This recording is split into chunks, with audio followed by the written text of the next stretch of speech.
অভিষেক কেন, যে কেউ আসতে পারে ঠাকুরকে পূজা দিতে। আমার ঠাকুর মশাই বলেছেন উনি যদি ফোর্স নিয়ে আসেন তাহলে কিন্তু সেটা ভক্তের পরিচয় হবে না। ফোর্স রেখে ভক্ত হয়ে আসেন, সবার জন্য দরজা খোলা, কিন্তু উনি ফোর্স দেখাতে গেলে ফোর্স আলাদা হয়ে যাবে না। এখন ঠাকুর মশাই জানেন, উনি বলেছেন ঢুকতে দেবেন না। ওনাদের অল ইন্ডিয়া মতুয়া মহাসংঘের রেগুলেশনে কি লেখা আছে সেটা আমরা বলতে পারবো। আমি চাই উনি এসে ভক্তের মতো পূজা দিন, উনি ঠাকুরকে পূজা দেবেন, চলে যাবেন, কোনো ব্যাপার নেই।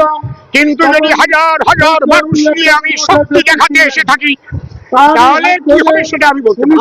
অবশ্যই শিক্ষা নেওয়া উচিত, কারণ ঠাকুর বাড়ি কোনো গন্ডগোল হোক, কোনো জায়গায় কোনো গন্ডগোল হোক, এটা আমি আকাঙ্ক্ষা করি না।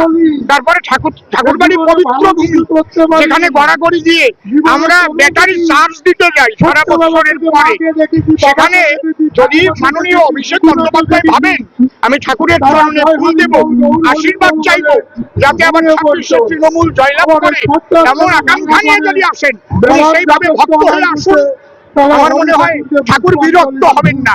কিন্তু ওদিকে আবার মমতা ঠাকুরের, যিনি অল ইন্ডিয়া মতুয়া মহাসংঘের উনি সম্পাদক, উনি বলছে এবার রক্ত ঝরবে, এই কথাগুলো ভালো না, এই কথাগুলো ভীষণ খারাপ। যদি উনি ক্ষমা চেয়েছেন, জোর করে ঢুকতে যাওয়া তো ঠিক না।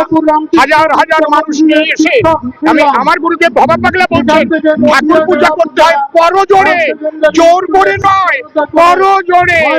তোরা কেউ জোর করে ঠাকুর পূজা দিতে যাবি না, করজোড়ে আসুন, ওনাকে স্বাগত। সেটা অল ইন্ডিয়া মতুয়া মহাসংঘ, তারা চিন্তা করবে কি করবে, কারণ সেখানে সংগঠন রয়েছে। একটা সংগঠন এখন 3 ভাগে বিভক্ত হয়েছে, 3জনই সংঘাধিপতি। ঠাকুর মশাই বড় ঠাকুর সংঘাধিপতি, ছোট ঠাকুর সংঘাধিপতি, মা মমতা ঠাকুর সংঘাধিপতি। এখন ওনাদের ব্যাপার, ওটা কি হবে আমি বলতে পারবো না। তবে আমি একটু বলতে পারি, ঠাকুর বাড়ি কোনো রকম কোনো গন্ডগোল আমি চাই না। আমার অভিষেক বন্দ্যোপাধ্যায় মাননীয়, তিনি আসুন, তিনি পূজা দিয়ে যান। কিন্তু আপনি শুনলে অবাক হয়ে যাবেন, একটা স্কুলে 6 জন টিচার আছে, একটা স্কুলে, সেখান থেকে 3 জন টিচারকে হুইপ জারি করেছে, ওখানে আসতেই হবে।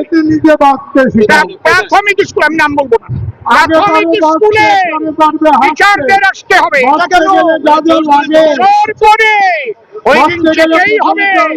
পরে বলবো, এখন নামটা বললাম না।